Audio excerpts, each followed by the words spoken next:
شروع اللہ کا نام لے کر جو بڑا مہربان نہایت رحم والا ہے۔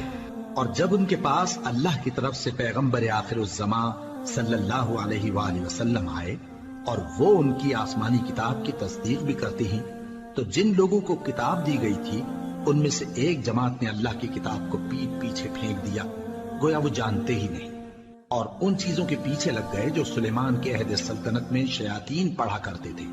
اور سلیمان نے مطلق کفر کی بات نہیں کی، بلکہ شیطان ہی کفر کرتے تھے کہ لوگوں کو جادو سکھاتے تھے، اور وہ یعنی بنی اسرائیل ان باتوں کے بھی پیچھے لگ گئے جو شہر بابل میں دو فرشتوں یعنی ہاروت اور ماروت پر اتری تھی، اور وہ دونوں کسی کو کچھ نہیں سکھاتے تھے جب تک یہ نہ کہہ دیتے کہ ہم تو ذریعہ آزمائش ہیں، تم کفر میں نہ پڑو۔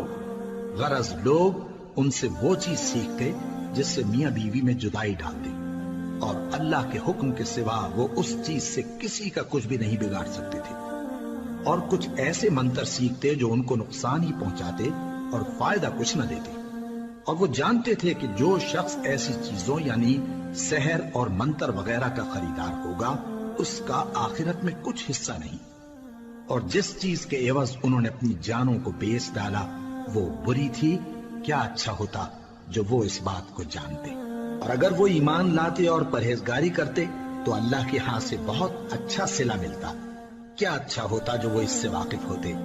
اے اہل ایمان، گفتگو کے وقت پیغمبر صلی اللہ علیہ وآلہ وسلم سے رائنا نہ کہا کرو، انظرنا کہا کرو، اور خوب سن رکھو، اور کافروں کے لیے دکھ دینے والا عذاب ہے۔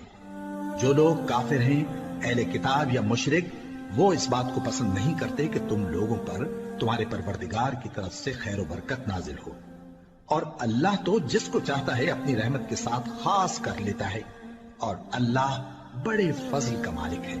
ہم جس آیت کو منسوخ کر دیتے یا اسے فراموش کرا دیتے ہیں تو اس سے بہتر یا ویسی ہی اور آیت بھیج دیتے ہیں۔ کیا تم نہیں جانتے کہ اللہ ہر بات پر قادر ہے؟ کیا تمہیں معلوم نہیں کہ آسمانوں اور زمین کی سلطنت اللہ ہی کی ہے، اور اللہ کے سوا تمہارا کوئی دوست اور مددگار نہیں؟ مسلمانوں، کیا تم یہ چاہتے ہو کہ اپنے پیغمبر صلی اللہ علیہ وآلہ وسلم سے اسی طرح کے سوال کرو جس طرح کے سوال پہلے موسیٰ سے کیے گئے تھے؟ اور جس شخص نے ایمان چھوڑ کر اس کے بدلے کفر لیا تو یقیناً وہ سیدھے رستے سے بھٹک گیا۔ بہت سے اہل کتاب اپنے دل کی جلن سے یہ چاہتے ہیں کہ ایمان لا چکنے کے بعد تم کو پھر کافر بنا دیں، حالانکہ ان پر حق ظاہر ہو چکا ہے، تو تم معاف کر دو اور درگزر کرو یہاں تک کہ اللہ اپنا دوسرا حکم بھیجے۔ بے شک اللہ ہر بات پر قادر ہے۔ اور نماز ادا کرتے رہو اور زکوٰۃ دیتے رہو، اور جو بھلائی اپنے لیے آگے بھیج رکھو گے اس کو اللہ کے ہاں پالو گے۔ کچھ شک نہیں کہ اللہ تمہارے سب کاموں کو دیکھ رہا ہے۔ اور یہودی اور عیسائی کہتے ہیں کہ یہودیوں اور عیسائیوں کے سوا کوئی بہشت میں نہیں جانے گا۔ یہ ان لوگوں کے خیالات باطل ہیں۔ اے پیغمبر، ان سے کہہ دو کہ اگر سچے ہو تو دلیل پیش کرو۔ ہاں، کیوں نہیں؟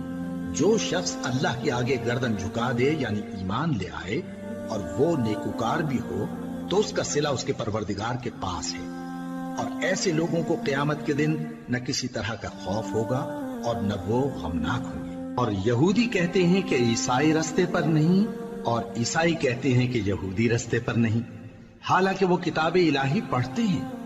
اسی طرح بالکل انہی کسی بات وہ لوگ کہتے ہیں جو کچھ نہیں جانتے یعنی مشرک۔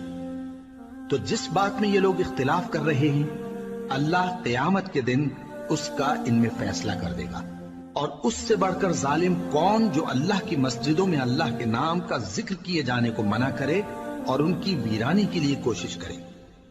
ان لوگوں کو کچھ حق نہیں کہ ان مسجدوں میں داخل ہوں مگر ڈرتے ہوئے۔ ان کے لیے دنیا میں رسوائی ہے اور آخرت میں بڑا عذاب۔ اور مشرق اور مغرب سب اللہ ہی کا ہے، تو جدھر بھی تم رخ کرو ادھر ہی اللہ کی ذات ہے۔ بے شک اللہ صاحب وسعت ہے، باخبر ہے۔ اور یہ لوگ اس بات کے قائل ہیں کہ اللہ اولاد رکھتا ہے۔ نہیں، وہ پاک ہے، بلکہ جو کچھ آسمانوں اور زمین میں ہے سب اسی کا ہے، اور سب اس کے فرما بردار ہیں۔ وہی آسمانوں اور زمین کا پیدا کرنے والا ہے، اور جب کوئی کام کرنا چاہتا ہے تو اس کو ارشاد فرما دیتا ہے کہ ہو جاؤ، تو وہ ہو جاتا ہے۔ اور جو لوگ کچھ نہیں جانتے یعنی مشرک، وہ کہتے ہیں کہ اللہ ہم سے کلام کیوں نہیں کرتا، یا ہمارے پاس کوئی نشانی کیوں نہیں آتی۔ اسی طرح جو لوگ ان سے پہلے تھے وہ بھی انہی کسی باتیں کیا کرتے تھے۔ ان لوگوں کے دل آپس میں ملتے جلتے ہیں۔ جو لوگ صاحب یقین ہیں ان کے سمجھانے کے لیے ہم نے نشانیاں بیان کر دی ہیں۔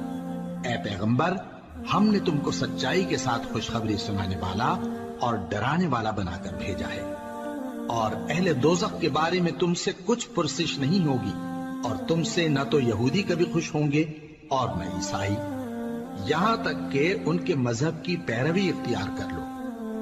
ان سے کہہ دو کہ اللہ کی ہدایت یعنی دین اسلام ہی ہدایت ہے، اور اے پیغمبر، اگر تم اپنے پاس علم یعنی وحی الہی کے آ جانے پر بھی ان کی خواہشوں پر چلو گے تو تم کو اللہ کی پکڑ سے بچانے والا نہ کوئی دوست ہوگا نہ کوئی